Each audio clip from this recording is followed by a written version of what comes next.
Yo soy el doctor Antonio Rodríguez Esquerra y yo soy el coordinador de educación médica continua del Colegio Mexicano de Cirugía para la Obesidad y Enfermedades Metabólicas. Y el día de hoy, a nombre de nuestro presidente, el doctor Carlos Cervec, que por motivos académicos y personales no podrá acompañarnos a la sesión el día de hoy, pues me pidió que les diera la bienvenida y agradeciera de parte del colegio la participación de nuestro comité de ciencias afines, que el día de hoy nos tienen preparada una sesión que parece va a ser bastante interesante y con temas bastante, creo, nutridos que podemos obtener y aplicar a nuestra vida cotidiana.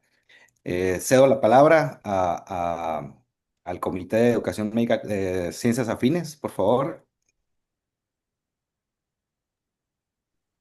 Muy buenas noches. Buenas noches a todos. Bienvenidos. Agradecemos su asistencia a este segundo webinar multidisciplinario de ciencias afines. También Ups,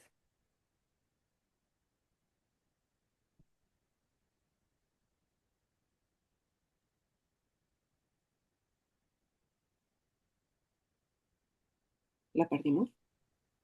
parece. Ojalá fuera. Creo que perdió conexión, Jun. Sí, sí, estoy revisando y sí, perdió. Bueno, pues entonces me metiché hoy un poquito. Bienvenidos todos a este webinar. Por un lado, queríamos agradecerles mucho la participación que tuvieron todo el colegio para ayudarnos a hacer una encuesta. Estuvimos haciendo una encuesta para ver interés en los temas que queríamos o que querían ver en el colegio, en los webinars, en los congresos. Entonces, les agradecemos mucho su participación y pues algo muy importante que vimos es esta necesidad de como de aterrizar a veces temas muy importantes, como el caso del día de hoy, eh, en casos clínicos, ya salirnos un poquito del tema de la academia solamente o lo muy teórico, sino de ver cómo lo estamos haciendo para podernos apoyar y ayudar a nuestros pacientes, que ese es el punto más importante pues de todo este trabajo. Entonces, les agradecemos mucho a esta mesa directiva que nos ha apoyado mucho como ciencias afines a avanzar, a crecer, que nos ha dejado un poquito metichear en donde podemos. Entonces, Antonio, si puedes extender mi agradecimiento, nuestro agradecimiento al doctor, te lo agradecemos mucho. Y bueno, el día de hoy, bueno, por otro lado, antes de que se me olvide, anuncio parroquial, si tienen algún tema de interés, algo que quieran que platiquemos, algún tema, alguna idea, por favor acérquense con nosotros. Yo soy Uno Juárez, está la doctora Jacqueline Miranda, está la psicóloga Blanca Pérez y la nutrióloga Lucy Velasco, que conformamos el Comité de Ciencias Afines y podemos atenderlos o escucharlos, que estamos muy dispuestas a ello. Y ya saltando mi anuncio parroquial, quiero presentar con todo orgullo, de verdad tuvimos el gusto de poder contactar a Nuvamed, que les platico. Nuvamed es el núcleo de nutricionistas bariátricos y metabólicos y pertenecen a la Sociedad Chilena de Cirugía Bariátrica y Metabólica. Ellos tienen una forma distinta de organizarse, tienen distintos núcleos, tienen el a ver si lo digo, NPCO, Sí. es el núcleo de psicólogos y psiquiatras en cirugía para la obesidad. Entonces, son como nuestro homólogo, por decirlo, en ciencias afines, y el día de hoy pues tengo todo el gusto y el honor de poder presentar a la nutrióloga Ornella Alegro, que creo que ustedes dicen nutricionista. Sí. Entonces, nutricionista Ornella Alegro, perdón, la doctora Bárbara Graf, que es psiquiatra, y la psicóloga Vivienne Ling. Y el día de Exacto. hoy, bienvenidas, muchísimas gracias por aceptarnos compartir este caso que además les cuento, fue un caso que se presentó en el Congreso Mundial de IFSO este año en Chile, que fue en septiembre, si mal no recuerdo, Sí. y podemos hoy tener el gusto hasta de extendernos un poquito más de tiempo porque no es Congreso y poderles sacar, si nos permiten, todo el jugo que se pueda para aprender más de lo que están haciendo. Y el día de hoy vamos a hablar de la rehabilitación de transferencia de adicciones bypass gástrico desde una mirada multidisciplinaria y le cedo el micrófono. Muchísimas gracias por acompañarnos esta noche. Gracias a ustedes por la Sí. invitación. Sí, muchas gracias por la invitación. Acá representando el equipo de Nuamed, que está a cargo de Antonieta Latorre. Yo soy la secretaria del grupo. Y cuando nos hacen esta invitación, creo que siempre es muy importante trabajar multidisciplinariamente. Yo, con el equipo que tengo acá, que ya se va a presentar cada una, trabajo desde el año 2009. Hemos trabajado codo a codo en el proceso desde la formación inicial, desde que partió IPSOCAN Chile. Cada una han sido representantes de cada uno de los núcleos. Por lo tanto, es un orgullo compartir este caso clínico con este tremendo equipo. Ya, mi nombre, como bien indicaron, es Ornella Alegro, soy nutricionista y, como bien les mencionaba, estoy dentro del equipo de Nuamed acá de IPSO Chile. Ya. Yo soy la doctora Bárbara Graf. Yo tengo doble militancia porque soy médico nutriólogo y psiquiatra. Hice primero nutrición y después psiquiatría, entonces toda la vida me he orientado hacia lo alimentario.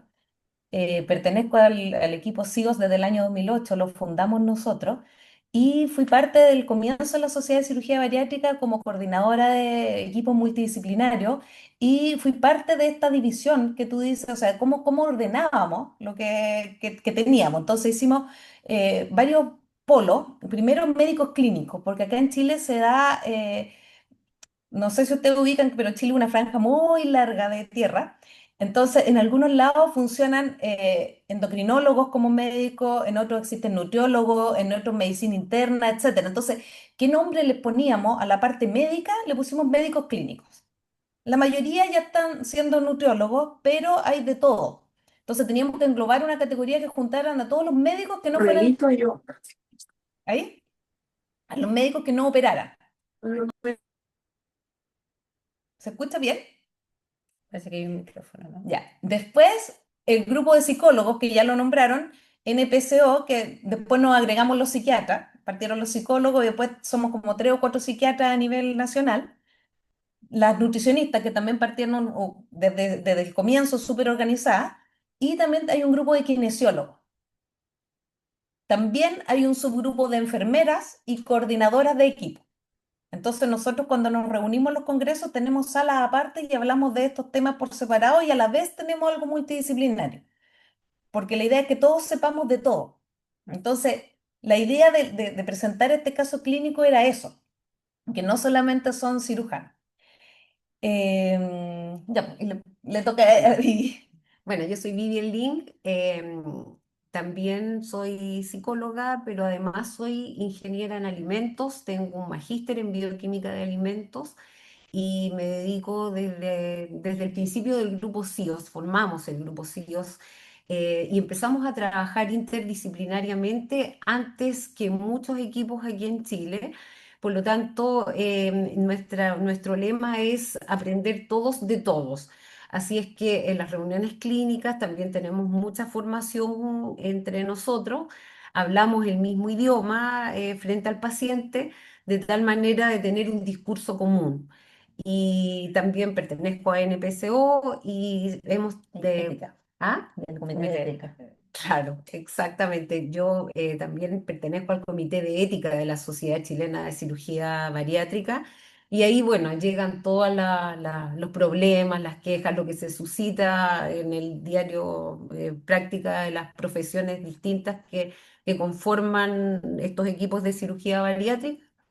Y también, digamos, las felicitaciones, todo llega allá. Hace unos años atrás hicimos un manual de buenas prácticas que nos demoramos 6 años en hacerlo desde el Comité de Ética y toca a las distintas disciplinas respecto de muchos temas, incluso el último capítulo que hicimos tenía que ver con el manejo de las redes sociales de parte de los integrantes de los equipos de cirugía bariátrica, entonces también eso ha tenido una importancia en toda la conformación de todos los equipos porque lo consultan mucho y además nos llegan nos piden mucho que los asesoremos en distintos temas que van ellos tocando. Así es que bueno, vamos a presentarles este caso clínico y feliz después responderemos todas las preguntas que quieran hacernos. ¿Partamos? Ya, parto yo. Este era un paciente un poco bien alejado de lo habitual porque no llegó por los cirujanos, sino que llegó conmigo consultando por nutrición, por reganancia. Ups, ahí. Este es nuestro equipo, acá están los cirujanos, la nutricionista, y acá tenemos, puse más él porque es parte también de este caso, que es el cirujano plástico. No hay ningún conflicto de interés y esto es súper importante porque vamos a presentar foto, video y el paciente otorga consentimiento para presentar el caso clínico, la foto y finalmente su testimonio. Les voy a decir el nombre, se llama Agustín, ahí están las iniciales. Agustín es un hombre de 68 años, casado con tres hijos grandes que forman parte importante de su proceso. Uno de ellos es químico farmacéutico, entonces influye harto también en los manejos posteriores. Es un empresario jubilado, yo no sé si ustedes ocupan el término rentista, pero acá es la persona que compró muchas propiedades y vive de sus rentas.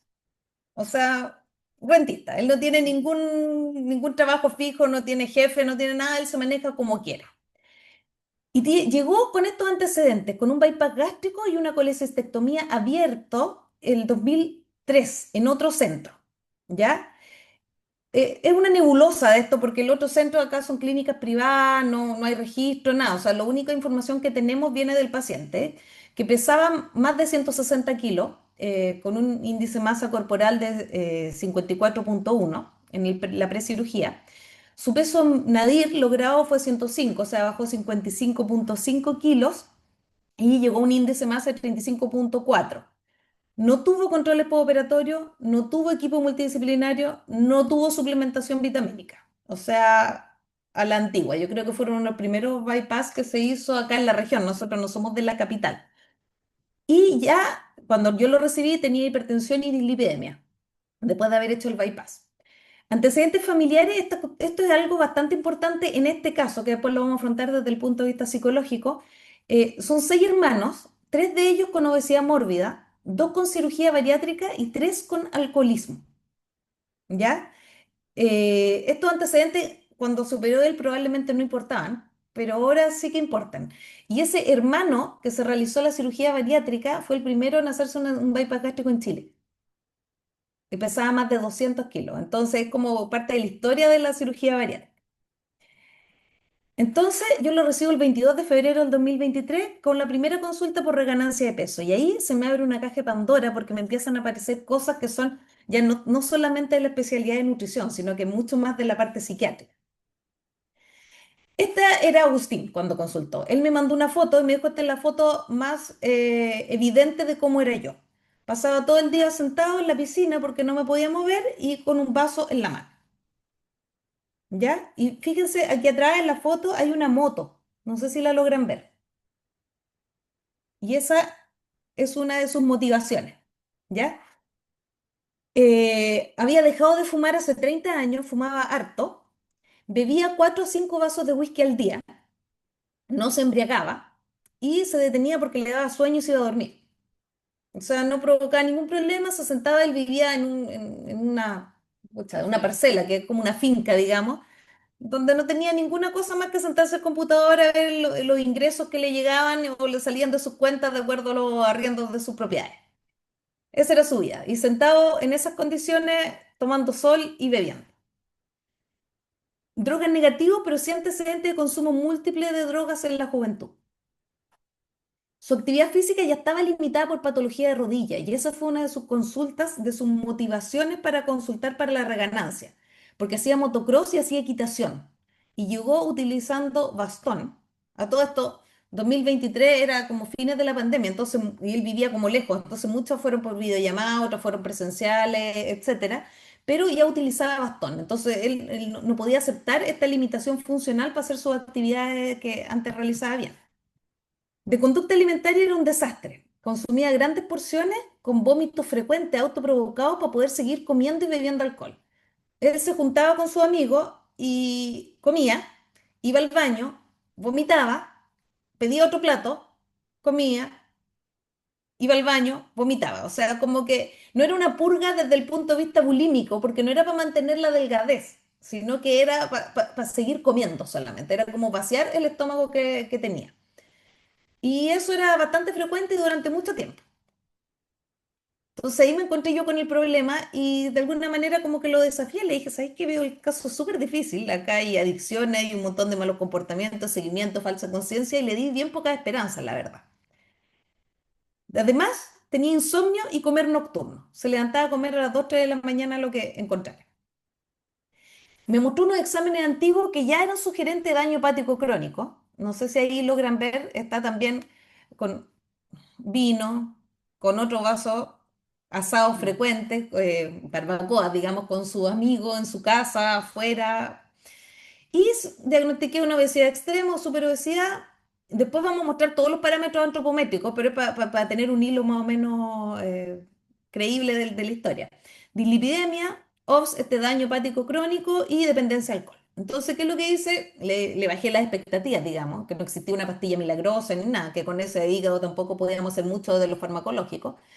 En Cuadrenábito incorporamos a la familia, que aquí la esposa y este hijo químico farmacéutico son uno de los grandes motores de que el Agustín se haya puesto como las pilas para poder trabajar.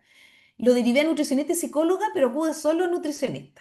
Él era bastante negado con el ámbito salud mental. Es más, yo creo que no me hubiera dejado intervenir como psiquiatra por prima si que no hubiera llegado por nutrición. Mm. Era como bien chapado a la antigua. ¿Y qué pasó con él? Un mes después, o sea, 3 días después, suspendió el alcohol, por sí solo. Llegó y dijo que yo no le iba a ganar, porque yo le dije que lo más probable era que no se recuperara el alcohol, que las cifras de recuperación de alcoholismo en personas sin bypass gástrico eran, pero muy malas, entonces que yo creía que menos era. Entonces lo tomó como una apuesta personal conmigo. Y dijo, yo sí me la puedo. Yo le dije, vuelve cuando puedas, cuando quieras, pues lo noté medio precontemplativo, y ahí nos ponemos las pilas, probablemente va a necesitar algún tipo de medicamento, y la verdad es que no. Llegó al control, me dijo que no había requerido ningún medicamento, que se había puesto a comer mucho más, había hecho un fenómeno de transferencia de adicción a la comida de nuevo, y la única manifestación del síndrome de abstinencia fue insomnio. A mí me llamó mucho la atención, porque imagínate, bebiendo 5 tragos de whisky al día, todos los días, durante por lo menos 10 años, era mínimo para presentar algún tipo de temblor o crisis de pánico, no, solo insomnio. Le pedí una endoscopía que mostraba una esofagitis, que también es raro una esofagitis post-bypass, probablemente esto por el daño crónico del alcohol más que por la técnica quirúrgica. Y en la radiografía esófago, estómago, duodeno contrastada tenía una hernia yatal y con un pouch gástrico aumentado de tamaño. ¿Ya? Y aquí viene la evaluación nutricional cuando logré que fuera donde la nutricionista. Bueno, este paciente llega primero con la postura de me mandaron para acá, no sé qué hago acá. Y llegó la señora que prácticamente habló el 50% de la consulta, que la miraba, él la miraba así como no cuentes más de mí porque en verdad como que no quiero estar acá. Y de hecho yo le dije, ¿quieres estar acá? Porque la primera instancia es saber si quiere hacer el proceso. Y ahí me dice, sí, porque me mandó la psiquiatra. Esta señora que aportó muchísimos datos, era la que le ayudaba a gestionar las horas, lo movilizaba, porque prácticamente él no lograba transportarse y moverse por sí solo, o sea, ni siquiera se podía poner los calcetines. Ya, o sea, había una condición de absolutamente invalidante en su independencia, con hábitos que ya, como pudieron ver, con una alta ingesta de alcohol, desórdenes alimentarios, o sea, tenía, como dejó el alcohol, su mejor amiga fue la quinoa y comía prácticamente 1 kilo, 1,5 kilos de quinoa diaria durante el día, ¿ya? Que también esto indicaba que el pouch gástrico estaba aumentado. Se entrega el plan de alimentación, yo de verdad también sin ninguna expectativa de que el paciente volviera a control, y en el control había logrado manejar un poco lo que era el orden, en un 50% ayudado por su esposa, pero comenzó progresivamente a tener como un estancamiento en este aumento de peso y con ello empezar a generar una baja lentamente, pero era progresiva, lo que eso también generaba una motivación en seguir en este proceso.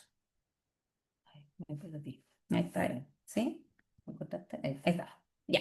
Entonces, empezamos con análogos de GLP-1, con este hijo farmacéutico, empezamos con liraglutide y después llegó un poco el semaglutide a Chile, pero llegó a dosis máximas de liraglutide y se estancó. pero bajó harto de peso. Después vamos a ver en la curva cómo postuló. Y ahí lo decidí presentar a reunión clínica a los cirujanos, porque les dije, ¿sabes qué? Acá yo creo que hay algo en la técnica, fue una técnica antigua, fue un bypass abierto y hubo una polémica porque no sé si ocurre en México, me imagino que el doctor Rodríguez nos puede contar que los cirujanos en general reoperan o se hacen cargo de sus propios pacientes. Y este era un equipo completamente externo, con un bypass abierto, con técnica. Entonces, como yo no me quiero meter donde operó otra persona, no sabemos lo que hizo. Entonces, finalmente encontramos al cirujano que dijo, no, sabes que yo te creo, lo voy a estudiar. Y lo estudió y notó ahí en la radiografía esófago, aparecieron todas estas cosas, le hizo escáner contrastado y se decidió finalmente una cirugía revisional sin ninguna expectativa, también, porque no sabían si iban a encontrar adherencia, ninguna cosa de poderlo solucionar desde el punto de vista quirúrgico, pero se la jugaron por el paciente. Sobre todo pensando que el paciente ya llevaba más de 6 meses sin beber alcohol, o sea, esa remisión del alcoholismo tan raro era había que darle la chance de ayudarlo con el tema del peso, que al fin y al cabo fue su motivo de consulta. Y ahí recién, como le dijimos que tenía que hacerse la evaluación, la cirugía revisional, ahí recién accedió a evaluarse por psicología. O sea, ya más o menos saquen la cuenta, como 10 o 11 meses después de haber consultado conmigo. Y aquí está la parte psicológica. Bueno, a mí me llega este paciente y yo creo que una de las cosas importantes que ocurrió con él fue el manejo de las libertades. ¿Por qué el manejo de las libertades? Porque en la medida en que a él le decían no bebas alcohol, no comas esto, no hagas esto otro, no hacía caso. No hacía caso. Es un paciente de mentalidad libre, como que la libertad está en su ADN. Entonces, ¿cuándo empezó a cambiar?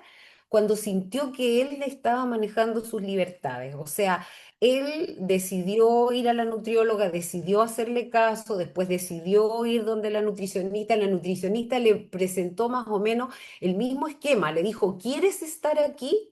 Si tú quieres te tratas, entonces cuando apareció como decisión propia, él se hizo cargo. Bueno, lo primero fue el estudio de las motivaciones. Y las motivaciones, cuando se transformaron en motivaciones intrínsecas, hubo cosas que marcaron como la pauta. Los insights. No puedo adaptar el mundo para mí. Soy yo el que tengo que cambiar para poder funcionar como quiero en este mundo. O sea, eso yo creo que fue la frase más potente que a él lo ayudó. ¿Por qué? Porque resulta que él se dio cuenta que, por ejemplo, como es un hombre que tiene mucho dinero, cuando no podía manejar porque el volante le topaba aquí digamos, en el estómago, entonces él cambiaba a una camioneta más grande. Por ejemplo, si acaso no podía subir una escala, hacía una tarima, ponía un ascensor, o sea, todo tenía que funcionar como para ayudarlo en su obesidad. Entonces, cuando él se dio cuenta de eso, que iba adaptando cada uno de los aspectos de su vida a la funcionalidad que él tenía, dijo, no, o sea, soy yo el que tengo que cambiar para poder seguir en este mundo.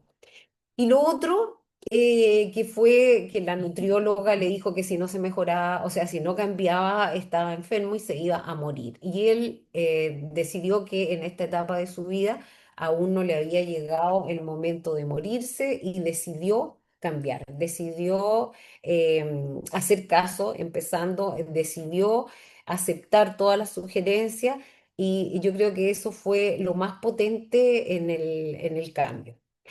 Lo otro interesante fue, así como desarrollamos las motivaciones intrínsecas, también hacer un trabajo respecto de la diferenciación entre expectativas y esperanza. ¿Qué diferencia hay con esto? La expectativa es más funcional y es más a corto plazo. Quiero mejorar esto para no enfermarme y la esperanza tiene que ver como un sentido de vida y nosotros incorporamos lo que es el sentido de vida, lo que es la voluntad de sentido más que fuerza de voluntad. El concepto fuerza de voluntad es un concepto bastante negativo y bastante castrador, porque fuerza de voluntad es como que yo veo el pastel y no quiero comérmelo, o sea, porque no puedo comérmelo y sufro por eso. Entonces, siempre les digo, cambiemos ese concepto por voluntad de meta, voluntad de sentido. Y ahí, cuando él adquirió esta voluntad de sentido, que es lo que lo relacionamos entonces con la esperanza, más ligada al deseo a largo plazo y a la ilusión, se da cuenta que bajar de peso, cambiar de vida, de estilo de vida, va a estar relacionado con un mundo mejor. Entonces él adquiere fe en un mundo mejor, siendo no un hombre de fe. Y ahí entonces viene el concepto de resiliencia, donde a partir de todos los factores negativos que yo tengo, hermanos alcohólicos, familia obesa, etcétera, yo decido cambiar y salir de ahí. Yo creo que esa fue la parte más importante antes de una recirugía y la adherencia, por supuesto, y que eso tiene que ver con el vínculo que adquiere con el equipo multidisciplinario. El vínculo es un constructo bastante etéreo, pero es algo que los que nos dedicamos a trabajar con pacientes lo notamos, sabemos cuando se establece el vínculo.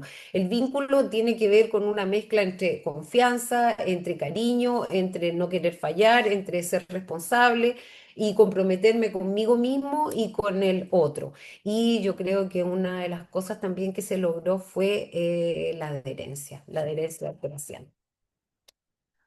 Bueno, acá está nuestro cirujano, que él nos hizo un video porque no pudo estar en Ipso y nosotros lo recortamos, pero es para entender un poco lo que hicieron en el acto quirúrgico. Ahí se me fue Ahí está. En diciembre de 2023, el paciente sometió a una cirugía de revisión en nuestro centro con un índice de masa corporal de 48. El hallazgo intraoperatorio fue efectivamente que tenía una hernia hiatal y asociado a esto también tenía un pouch gástrico que se confirmó que era muy grande, lo cual fue muy difícil de disecar, producto de la cirugía abierta previa que tenía, pero finalmente cuando logramos identificar, confirmamos el tamaño del pouch. Se le realizó un resizing del pouch gástrico calibrado con un sondón de 38 French, y las asas intestinales tenían una longitud que nosotros consideramos adecuada, de hecho una longitud de las cuales nosotros solemos dejar las asas, una asa biliar de 1 metro y un asa alimentaria de 1 metro. Por lo tanto, en ese contexto no se realizó ninguna cosa adicional. El paciente fue dado de alta a los 2 días postoperatorio en buenas condiciones, con buena tolerancia a ingesta oral, sin complicaciones perioperatorias. Ya, aquí lo cortamos porque explicaba todo lo que vamos a explicarles después en En gráfico. diciembre de 2023, Esto fue en diciembre del 2023. En marzo del 2024 inicié semaglutida en dosis baja y encuadre en ejercicio porque se había estado relajando un poco con esta luna de miel que existe, que los pacientes igual bajan un poco, independiente que haya sido revisional. Y ahí fue el hijo también el que lo tomó, por eso el semaglutide, porque como era farmacéutico, le dijo, estudió que había más evidencia de baja de peso, etcétera, etcétera. Y otra cosa súper importante que nadie se preocupa mucho, en julio del 2024 se instaló implantes dentales. Nosotros por lo menos casi nunca les preguntamos a los pacientes qué pasa con sus piezas dentarias, pero en las cirugías revisionales no suplementadas es frecuente que haya osteoporosis del maxilar y tienen harta pérdida de muela y le impide la masticación. Entonces también es una de las causas de que sigan comiendo medio licuado, medio blando y que habitualmente eso tiene que llevar un poco de carbohidrato. Entonces, ya cuando estaba suplementado, ya cuando estaba bien, se puso implantes dentales y pudo empezar ya de alguna manera a recuperar la vida desde el punto de vista una vida normal, ¿ya? Le aumenté el semaglutide, le dejamos creatina y ya en octubre del 2024, bueno, todo esto eran con intervenciones periódicas, de nutricionista, conmigo, la psicóloga, o sea, pero pusimos como lobito. En octubre ya iba al gimnasio diario y había empezado a hacer remo. Su rodilla no había sido intervenida quirúrgicamente, no tenía ningún dolor y ya era, pero el niño símbolo del gimnasio. Fue súper entretenido porque incluso lo usaron para hacer una publicidad del gimnasio, que a cualquier edad se podía rehabilitar. Y ahora les dejo con la evolución nutricional y psicológica de este paciente, este postcirugía revisional. Ya. A ver, bueno, ahí está la imagen del paciente posterior a la cirugía revisional. Este paciente fue sometido a una cirugía, la técnica que se utilizó fue flor de lis, Sí, ¿no? le hicieron después, bueno, el problema es que evolucionó nutricionalmente, lo vamos a ver, evolucionó psicológicamente, pero ya me decía, esto me sobra, me molesta para hacer ejercicio. Mira, me dijo, mira cómo estoy. Entonces ahí nuevamente creímos en él y lo mandamos a nuestro cirujano plástico cuando estaba con un índice de masa corporal de 30, o sea, de 54,1 logró bajar a índice de masa corporal de 30 con ejercicio, con todo, y quedó así, ¿ya?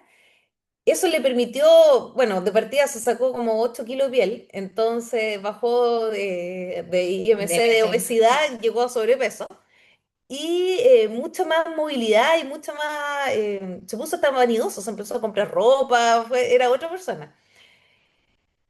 Y después, post cirugía plástica, le reinicié semaglutida porque empezó a hacer hipoglicemia reactiva. Pese a que en técnica quirúrgica estaba bien, entonces ahí agarramos como esto. Yo sé que la hipoglicemia reactiva no está todavía en fase 4, pero se ha visto evidencia que mejora un poco. Y dijimos ya, iniciémoslo en bajas dosis y tuvo muy buena respuesta. Y ahora vamos a hablar la evaluación nutricional. La Nela, ahora le vamos a explicar realmente lo que pasó en peso y en todo, porque era la única forma que teníamos de esquematizar esto tan nutrido de datos. Y luego vamos a hablar de la evolución psicológica. Bueno, acá ustedes pueden ir viendo en los gráficos la evolución de peso que tuvo el paciente. Acá también agregamos las intervenciones según los medicamentos que se fueron utilizando. Y ahí ustedes pueden ir viendo que la curva fue siempre hacia descendencia de peso. La grasa corporal tuvo una baja hasta que ahí el último control tuvo un aumento un poco porque de cierta forma la luna de miel, como bien mencionaba la doctora Graf, había ocurrido y había pasado, se sentía bien, se sentía cómodo, más seguro, por lo tanto desordenó un poco su ingesta, que nuevamente después volvió a utilizar ya técnicas, horarios, etcétera. Y bueno, y acá, como bien se menciona en el gráfico, también la parte de la cirugía revisional.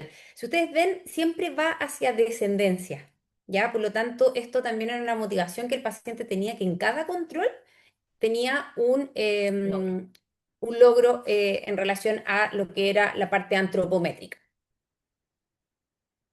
Eh, y ahí también con lo que es el contorno abdominal y la circunferencia de cuello, que acá en Chile se utiliza mucho esta medición como un parámetro para detectar los pacientes que tienen algún síndrome de apnea obstructiva del sueño. ¿Ya? Acá, este fue el último análisis que le hicimos a este paciente, que fue en septiembre. Como pueden ver, tiene un nivel de grasa todavía alta, pero tiene una masa muscular bastante conservada y aumentada. O sea, si nosotros evaluamos desde un inicio, estaba bastante sarcopénico y ahora hemos ido recuperando de forma progresiva la cantidad de músculo que tenía. O sea, este paciente partió con un 60% de grasa corporal.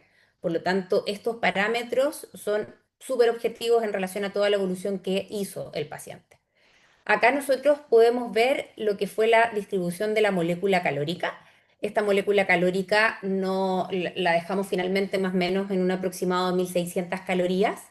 Dejamos un 50% de carbohidratos o de hidratos de carbono, que ahí siempre tenemos que hacer la salvedad del índice glicémico, ya que son los estudios los que avalan que finalmente un buen control de índice glicémico tiene un efecto bastante positivo en lo que es la absorción de la glucosa como tal y también los parámetros glicémicos y con ello también la mantención de lo que es masa muscular. Tenemos un aporte de los lípidos de 25%, siempre con una predominación a nivel de ácidos mono y poliinsaturados. Y tenemos un aporte del 25% de la molécula de proteínas, ya considerando el peso actual del paciente, que era 1 gramo por kilo de peso real, ya que está dentro también de lo establecido y de los límites seguros, considerando la función también corporal y renal del paciente. Este paciente tuvo una indicación de suplemento de fibra de forma permanente.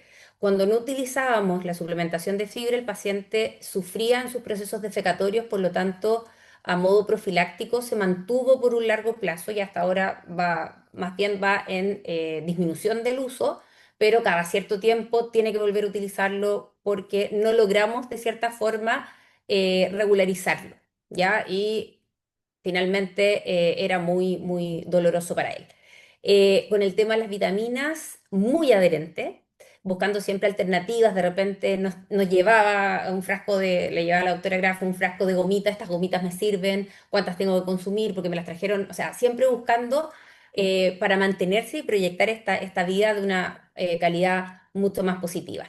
La suplementación de proteína también estuvo desde el preoperatorio y ahí lo importante acá nosotros en Chile tenemos muchos alimentos ricos en proteína, hay muchos alimentos proteinados, el mercado ha abastecido a nuestros pacientes bariátricos de una forma increíble, que ya de a poco el resto como de América ha ido tomando esta referencia.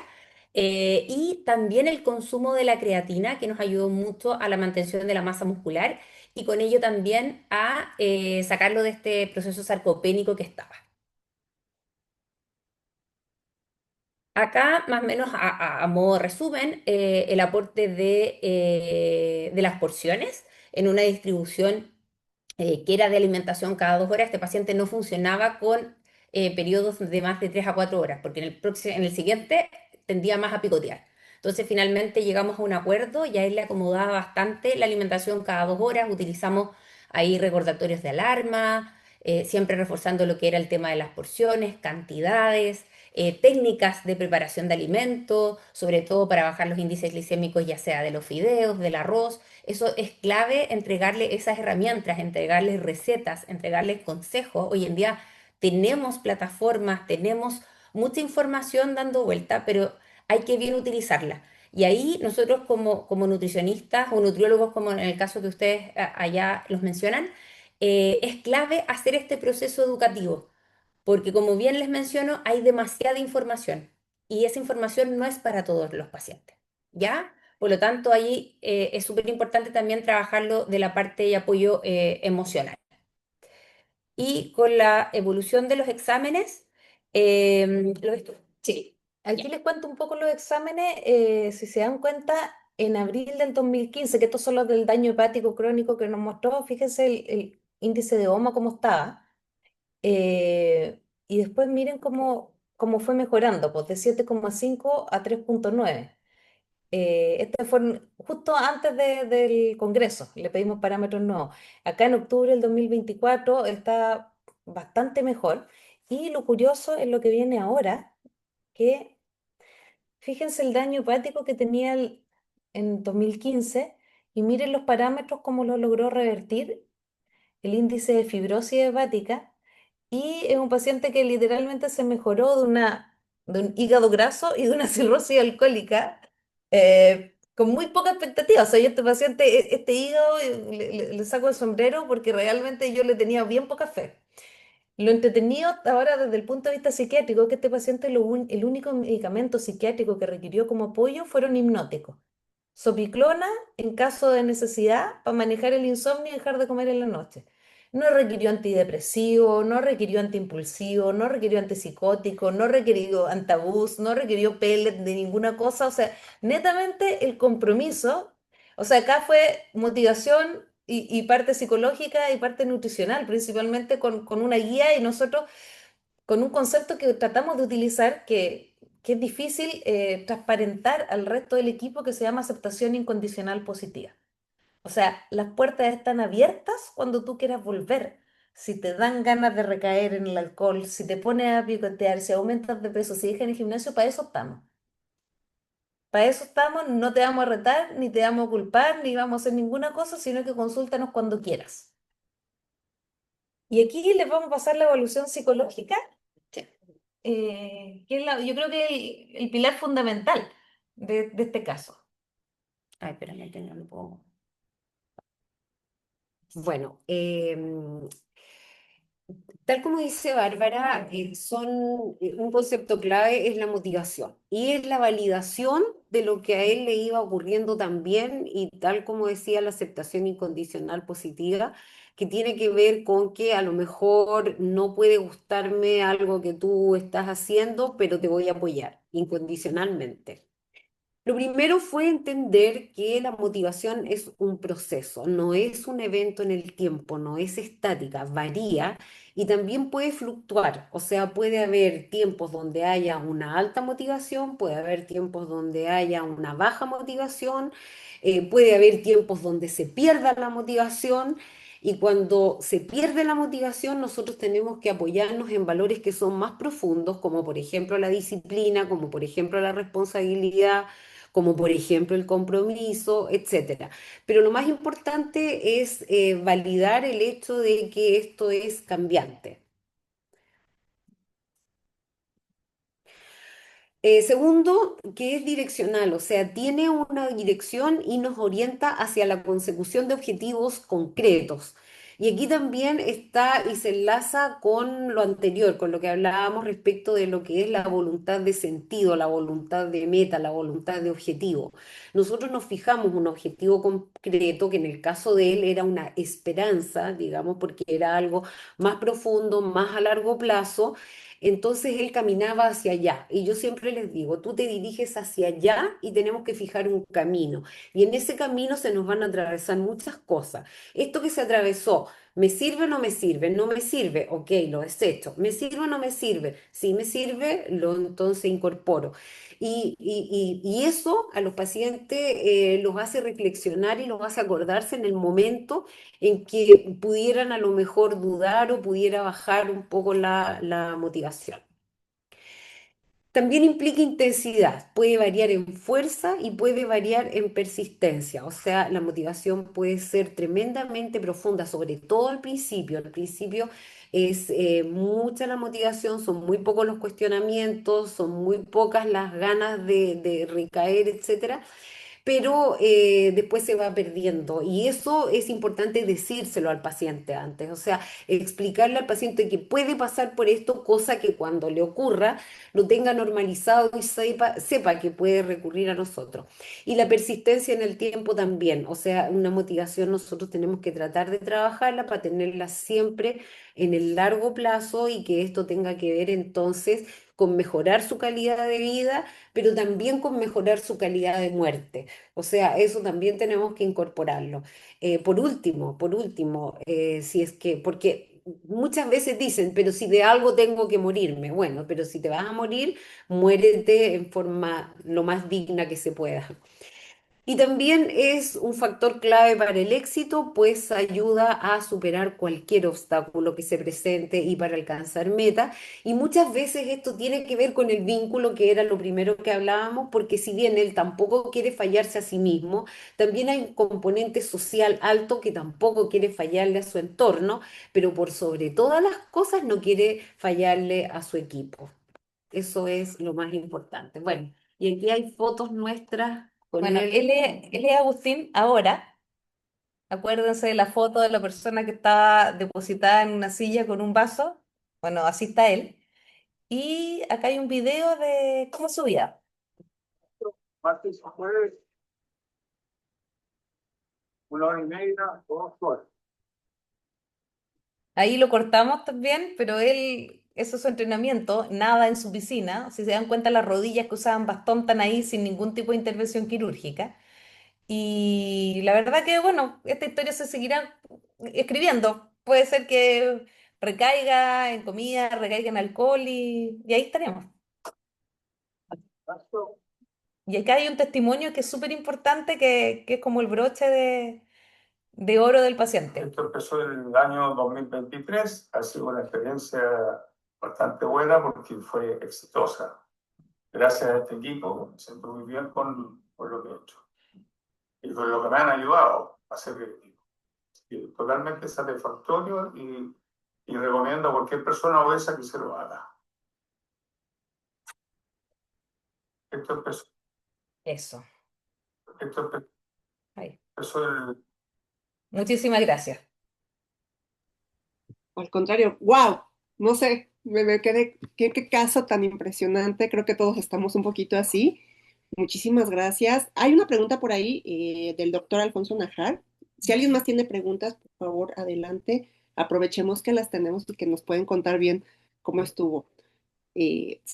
Pregunta el doctor Alfonso Najar si se utilizó algún tipo de medicación antidepresiva.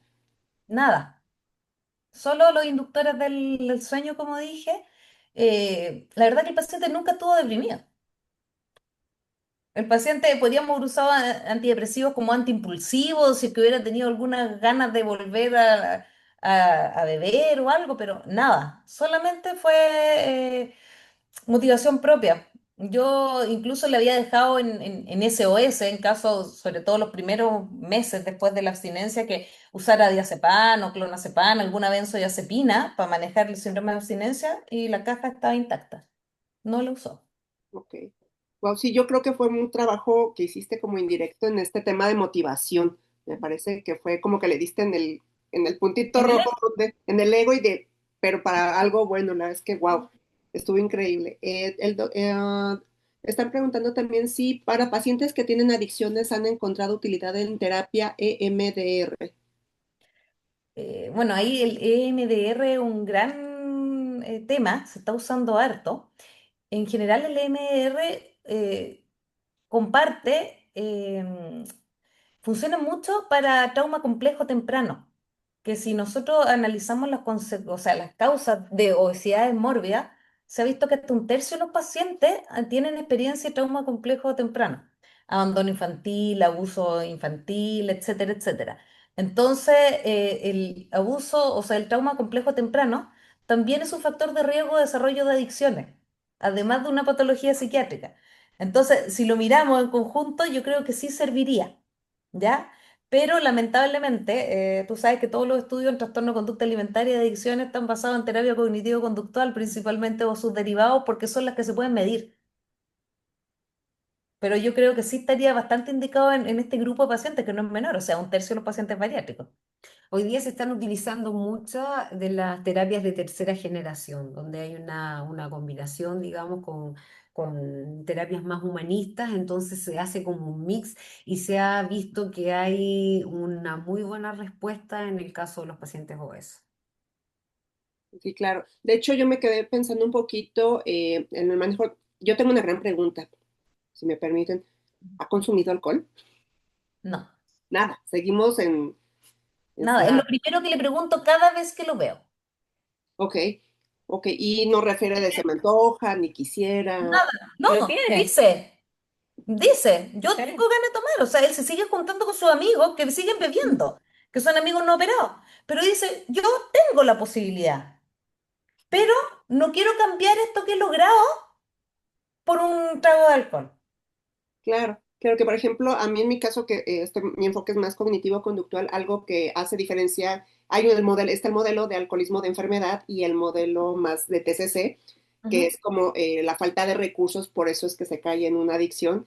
Y creo que le dieron en el clavo desde esta perspectiva de TCC, o sea, tiene todos los recursos para Ujú. resolver cuestiones personales, vida, todo. Entonces, al final es donde encuentran el no necesario el consumo de alcohol. O sea, puedo, lo tengo, Pero pero no quiero. no quiero, no lo necesito. Es que, Exacto. ¿sabes? Respecto del consumo de alcohol, existen varios motivos por los que los pacientes consumen alcohol. Uno de ellos es precisamente para olvidar aquellas carencias que tienen en la vida, ¿no es verdad? También puede ser porque les gusta el gusto del alcohol. Y eso es lo más difícil de lograr porque sería como que a mí me dijeran, te tiene que dejar de gustar los chocolates. O sea, nunca me van a dejar de gustar. Te fijas, sé que no debo comerlo, pero es distinto. Bueno, a las personas que les gusta el alcohol, que les gusta el gusto del alcohol, es muy difícil lidiar con eso. Es mucho más fácil un paciente que tiene problemas y que quiere olvidar o que quiere adquirir habilidades sociales, porque desde el punto de vista psicológico nosotros podemos trabajar esos conceptos, pero ¿cómo vamos a trabajar el gusto Claro, sí, posible? Y un otra gran cosa punto bien de... importante, cuando nosotros analizamos ya su familia de origen, en la casa de él estaba prohibido el alcohol. Sus papás, estaba completamente prohibido cuando eran jóvenes y todo. Y curiosamente, de 6 hermanos, 3 salieron alcohólicos. de los cuales otro hermano que nos mandó, después que su caso fue satisfactorio, que es un hermano que tampoco tiene problemas económicos, este hermano se toma 5 pisco sour a la hora de almuerzo porque es dueño de un restaurante peruano en conjunto con otra persona. Se separó y en la noche se va a su casa y como se encuentra solo se toma una botella de whisky, o sea, ni siquiera la sirve en un vaso. Y el hermano tiene una manga gástrica. Ok, Lo hemos visto las tres. Lo ha visto Agustín y no Ay, quiere no. dejar de tomar. En el caso de él es como una conducta autodestructiva, porque ¿para quién voy a salir adelante Claro. si finalmente estoy solo? claro, wow, Y ahí él simplemente no ha tomado fondo, no ha tenido la motivación y todo. Y la otra es una mujer, que esa mujer bebe sola en su casa también y no sale de la casa y está como muy camuflado el consumo porque como vive sola nadie se da cuenta. claro, Y lo otro también que Agustín encontró esta independencia también en el deporte. El deporte lo ha ayudado mucho a motivarse, a superarse, a desafiarse. Entonces, algo que finalmente lo empuja todos los días. O sea, Ornella, hoy día levanté 20, 30 kilos, cosa que antes con suerte podía levantarse de la cama.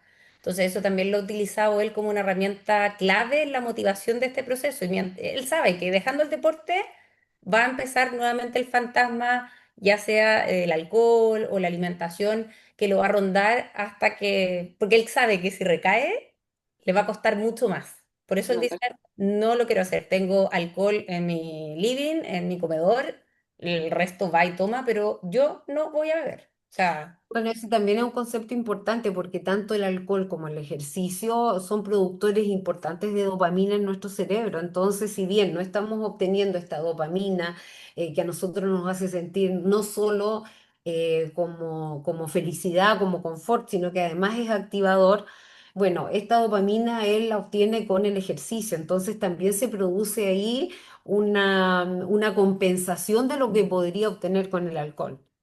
y aparte que también le gusta mucho cocinar. Entonces, desde ese punto ha innovado en recetas, en alimentos, entonces eso también le ha permitido como desarrollarse por ese otro lado. Sí, tuvo un gran desarrollo, creo que de habilidades. Una pregunta por Absolutamente. ahí, respondieron, no sé si voluntario o involuntariamente, pero sí estaban preguntando acerca de dopamina, eh, pero bueno, creo que quedó respondida. Hay otra que preguntan que con qué frecuencia eran las sesiones. Depende. Sí, Depende del proceso. Por ejemplo, cuando estaba previo a la cirugía revisional, eran bien seguidas. claro, porque la idea era que cada más o menos 20, 25 días tuviese en control con una de nosotras. ¿Y cómo? Entonces, iba, por ejemplo, psiquiatra, después iba nutricionista, después iba psicóloga, después iba nutrióloga. Entonces, cada cierto tiempo, más o menos, yo creo que la frecuencia era Mensual. mensualmente. Y Sí, todas hablando el mismo idioma. O sea, Claro, Lornel hablando psicología, hablando de nutrición. O sea, teníamos que manejarnos porque Agustín es una persona demasiado inteligente. es muy exactamente. inteligente. Entonces él venía con un listado de preguntas que eran de todo tipo. Entonces yo no le podía decir no pide hora con la nutricionista porque él se No. iba a desilusionar. Entonces a nosotros también nos ponía a prueba como equipo. Sí, Claro. es un paciente muy desafiante en el sentido de la capacidad que tiene. Es una persona muy inteligente y es una persona que en verdad tenía el objetivo muy claro. Entonces, al tener claro el objetivo, teníamos que nosotros ser como, en este proceso, ser absolutamente constructores de este proceso. Muy demandante de información. Y se encontró un gran equipo. Gracias. Gracias. La verdad es que sí, y creo que eso es parte del importante que de los equipos multidisciplinarios, sea que trabajemos juntos o a veces que nos toca que no, porque no conozco a la nutrióloga, no conozco al médico, pero que hablemos al final del mismo tema, que se entienda que sí entendemos la enfermedad, que sí entendemos por qué están pasando, cuál es el tratamiento.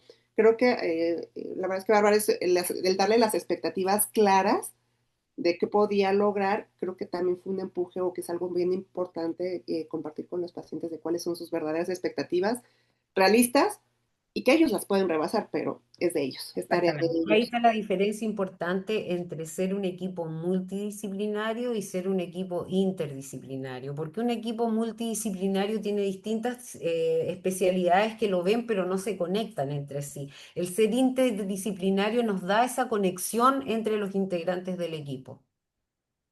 Ok, sí. Es que Oye, yo quiero hacer una reflexión en relación a una pregunta que apareció ahí una vez al mes, cada 10 días, etcétera. Nosotros somos bastante humanistas.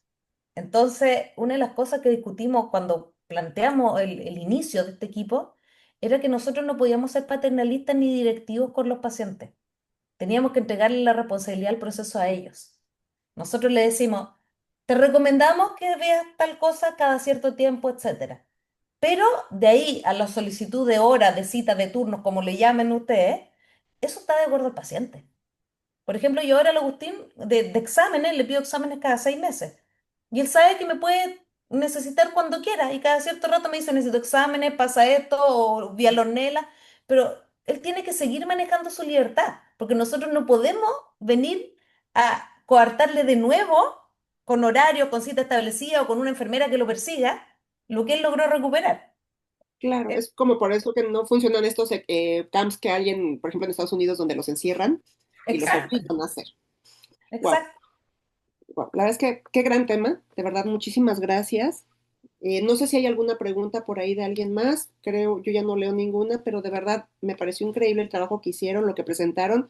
Muchísimas gracias por compartir, ahora sí que compartirnos lo más desarrollado con más tiempo para poder escuchar más completo esto y no en 10 minutos en un congreso. Sí, Sí, sí, se agradece. perdón lo extenso quizás, pero es un tema que realmente el poder acompañar a los pacientes en estos procesos es algo que nos apasiona y nos comprometemos mucho con cada paciente. Creo que ahí el estar cuando necesita el paciente es súper importante, considerando que él era un paciente que venía de otro equipo, no nos conocía, venía muy desmotivado y venía con muchas carencias como en creer nuevamente. Y creo que aquí de cierta forma se logró, como lo hemos mencionado en todo el caso, esta independencia. Y creo que todo paciente que finalmente está en esta condición transitoria de regulación de peso, se le tiene que dar siempre esa oportunidad. Y uno tiene que ser un guía, no una mamá ni un papá, un guía con la finalidad de que pueda avanzar y si hay algo que hay que reforzar y hay que atender, hay que hacerlo. Y ahí yo creo que el compromiso tiene que estar por parte de cada uno de los integrantes del equipo. Ok, sí, completamente de acuerdo. Veo muchas felicitaciones, muchos agradecimientos, de verdad, muchísimas gracias. Nada más por ahí pregunta Antonio, que cómo las contactó ustedes, Agustín, cómo tuvo la suerte ese hombre. Mira, ¿sabes cómo llegó? Tiene una hija, porque todo esto, ¿Cómo empezó esa a ver, historia? esto ya No, es chisme, Es pero chisme. Agustín tiene, los 3 hijos son de un primer matrimonio, Ok. ¿ya?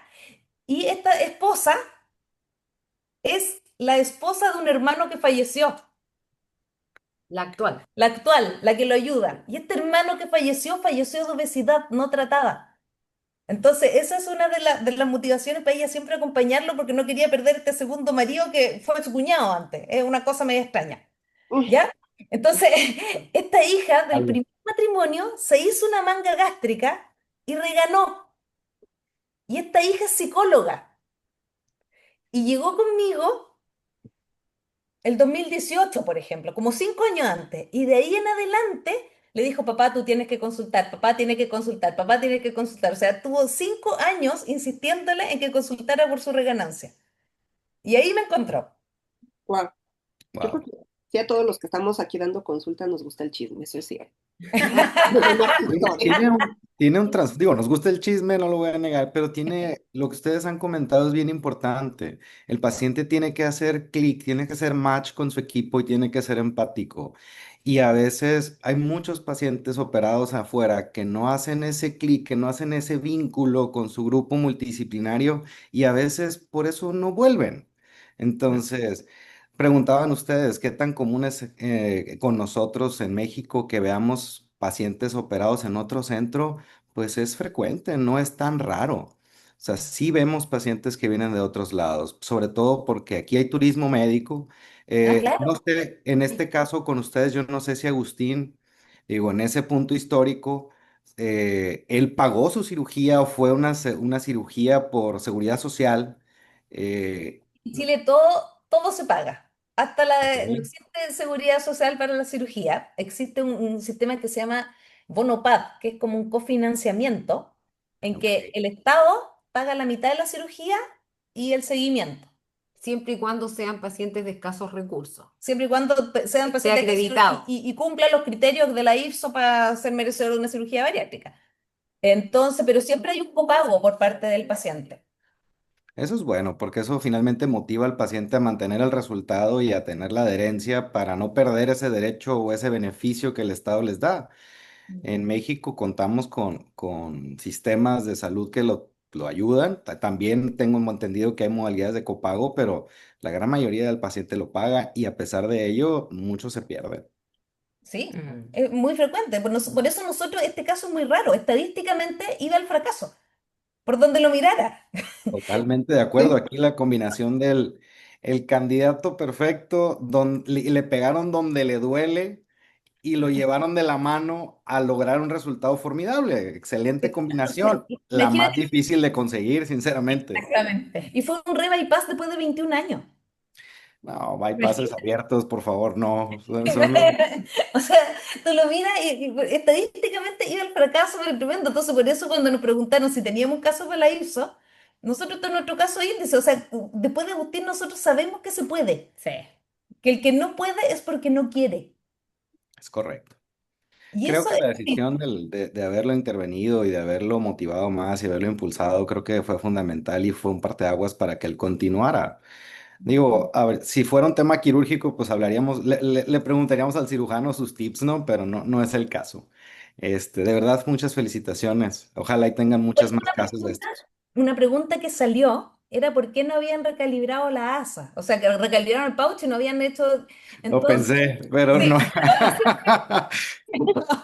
Hay muchas teorías en relación a eso. Digo, hay cirujanos aquí que no me dejarán mentir. Hay mucha literatura que sustenta que el asa alimentaria se hiperespecializa con el paso del tiempo, absorbe más carbohidrato, se puede llegar a considerar como una causa de reganancia de peso. La tendencia en reoperaciones de bypass es distalizar ese bypass y me llamó mucho la atención que solo redujeron la capacidad del reservorio gástrico y que con eso tuvo buenos resultados.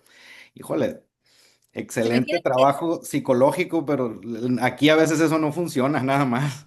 bueno, nosotros también tenemos muchos pacientes que no funcionan y lo otro que tenemos la limitante, que acá, pucha, lamentablemente a ustedes les debe pasar lo mismo, que el factor económico para él no era tema. O sea, piensa que él vivía en un campo, o sea, trasladarse a los controles o trasladarse al gimnasio es 1 hora de conducción más o menos. Más pagar la cirugía, más pagar las sesiones. O sea, hay muchos pacientes que La la suplementación, las suplementación que proteínas. abandonan y El abandonan, gimnasio. exacto, y abandonan por Sí. recursos. Entonces, que todo pinta maravilloso, que tiene un proceso pre maravilloso, y en el post son Se factores desinfla. económicos los que hacen que se desinfle. Entonces, ahí está en cómo tú haces la primera entrevista, que tiene que ser bien motivacional, para que el paciente se empodere.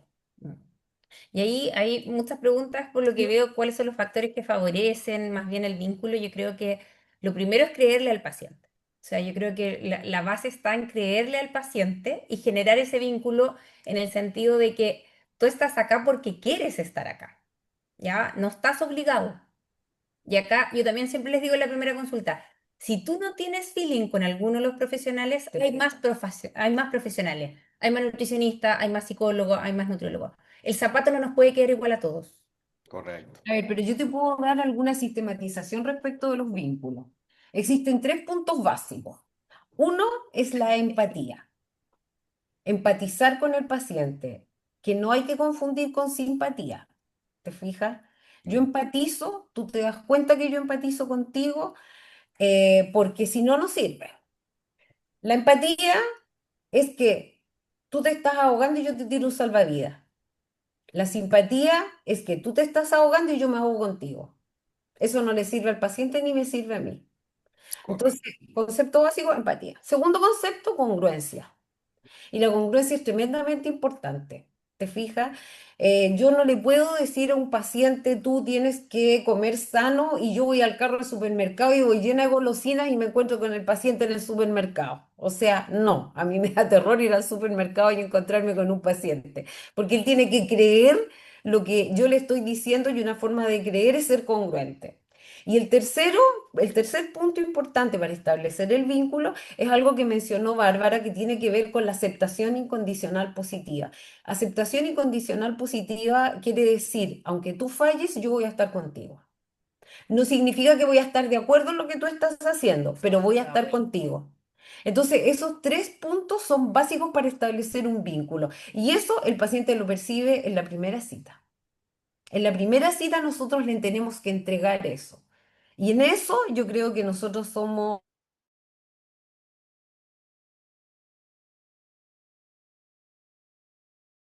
trabajando juntas. Y hay otra cosa que es súper importante, que el paciente habitualmente ya viene con una historia de rechazos por parte del profesional médico, entonces viene con miedo. Entonces, una de las cosas importantes que yo recalqué así como tip en esta cosa de la Ipso, creo que una de las grandes ventajas de ser psiquiatra y no solamente nutrióloga, es que yo no le tengo miedo a las preguntas abiertas. Por ejemplo, yo no le digo peso mínimo, peso máximo, comió, no comió, yo no doy de cuenta dicotómica. A ver, cuéntame, ¿cuál crees tú que fue la causa de tu aumento de peso? Y me puede salir con cualquier cosa. Y yo tengo que saber agarrar esas cosas, no me tiene que dar miedo. Me puede contar desde que se murió la abuelita, se murió el gato, o sabes que me gusta la comida. Y pregunta abierta. ¿Cuál crees tú que es tu principal debilidad que deberíamos trabajar? ¿Eres picoteador? ¿Eres de grandes porciones? ¿Eres comer cuando tienes el trabajo? Entonces, que el paciente logre hacer insight en relación a su contribución al llegar a ese peso y de acuerdo a eso agarrarte a trabajar. Todos los pacientes son distintos, no se puede aplicar una receta de cocina. Y ahí también se tiene el vínculo porque se sienten escuchados. Claro. Parece que sin esta parte de comunicación no hay vínculo. ¿Mm? Bueno, al final podemos tener las mejores herramientas y es como cuando uno escoge al plomero. Yo te puedo recomendar, el plomero te puede caer muy mal y no hay vínculo con el plomero. A lo mejor te saca el trabajo, pero ya no vuelve, ¿no? Ya no le vuelves a llamar. Ay, pues muchísimas gracias, de verdad, muchas felicidades, súper trabajo. Gracias por regalarnos también su tiempo, que es bien noche para ustedes ya. Sí. Casi ¿Verdad? medianoche. ¿Verdad? Mil gracias. Nos vamos muy, muy contentos por lo que vimos el día de hoy.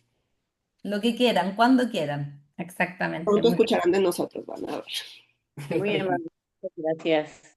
nos Ya, vemos. un abrazo. Besitos. Buenas noches. Buenas noches. Felicitaciones, buenas noches y muchas gracias. Gracias. Chao, chao. Chao, chao. Por estar aquí. Gracias a todas.